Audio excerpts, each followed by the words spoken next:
moments later.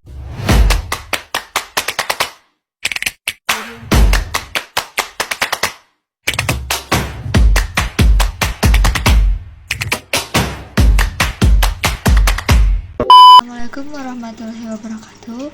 Perkenalkan, nama saya Yunika Purnama dari kelas 12 IPS 2. Di sini saya akan sedikit menjelaskan cerita singkat mengenai pemberontakan PKI Madiun. Selamat menyaksikan.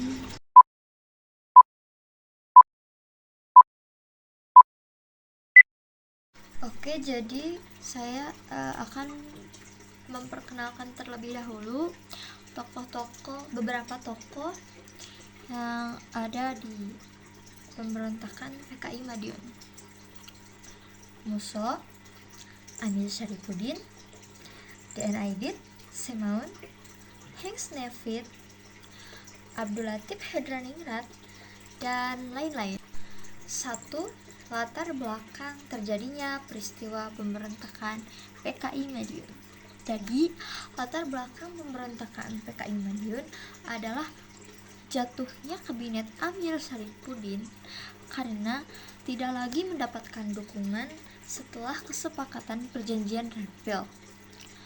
Amir Syarifuddin pun menganggap bahwa Belanda adalah pihak yang diuntungkan dan Indonesia adalah pihak yang dirugikan.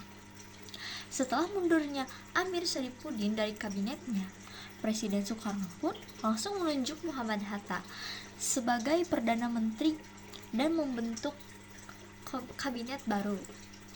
Mendapat kondisi ini, Amir pun tidak sepakat dan kemudian Amir pun mendirikan Front Demokrasi Rakyat atau FDR. Pembentukan FDR. FDR adalah persatuan partai-partai dan organisasi sayap kiri atau komunis yang didirikan oleh Amir Syarifuddin pada tanggal 26 Februari 1948. Anggota FDR terdiri atas Partai Komunis Indonesia atau PKI, Partai Sosialis Indonesia atau PSI, Partai Buruh Indonesia atau PBI, Pemuda Sosialis Indonesia atau Pesindo, serta Sentral Organisasi Buruh Seluruh Indonesia atau SOBSI. D. Kedatangan Musso.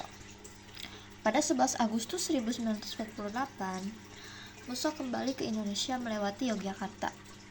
Kedatangan Musso ke Indonesia adalah untuk membawa amanat dari Moskow. Atas instruksi Moskow, ia mendirikan PKI Muda. Musso sebelumnya adalah tokoh dari Partai Komunis Indonesia. C. Agitasi politik PKI. Untuk menghancurkan Surakarta, PKI dan FDR memprovokasi divisi Siliwangi dan TNI Surakarta. Konflik tersebut menyebabkan tewasnya banyak orang.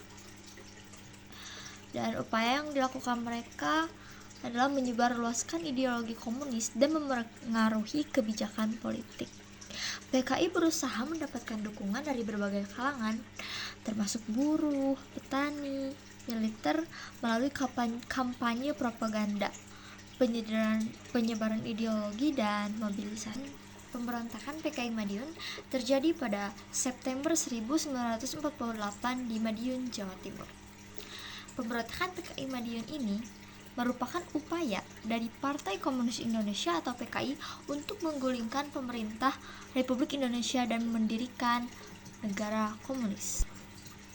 Untuk akibat dari pemberontakan PKI Madiun itu sangatlah membuat rakyat kesulitan, sebab setelah merdeka Indonesia mengalami berbagai konflik internal yang merusak kestabilan negara. Dan dampak yang paling seriusnya adalah banyaknya korban yang jatuh dalam jumlah yang sangat besar. Nah, bagaimana cara penumpasan pemberontakan PKI Madiun? Untuk mengatasi pemberontakan PKI Madiun tahun 1948 pada saat itu, Presiden Soekarno memberi pilihan kepada rakyat untuk ikut dengan PKI atau Soekarno-Hatta melakukan operasi militer untuk merebut kota Madiun dan operasi pembersihan. Pada tanggal 30 September 1948, kota Madiun pun berhasil direbut kembali. Dan akhirnya pemberontakan PKI Madiun itu pun berakhir. Muso ditembak mati dan Amir Sarifuddin dijatuhi hukuman mati. Sekian cerita singkat yang saya sampaikan mengenai pemberontakan PKI. Semoga yang dapat saya sampaikan dapat bermanfaat bagi kita semua. Dan maaf apabila ada kekurangan dan kesalahannya, karena saya juga masih dalam tahap pembelajaran. Pergi memancing ke Sungai Sula, nilai dipancing di hari senja. Salam undur diri dari saya untuk teman-teman semua. Ya.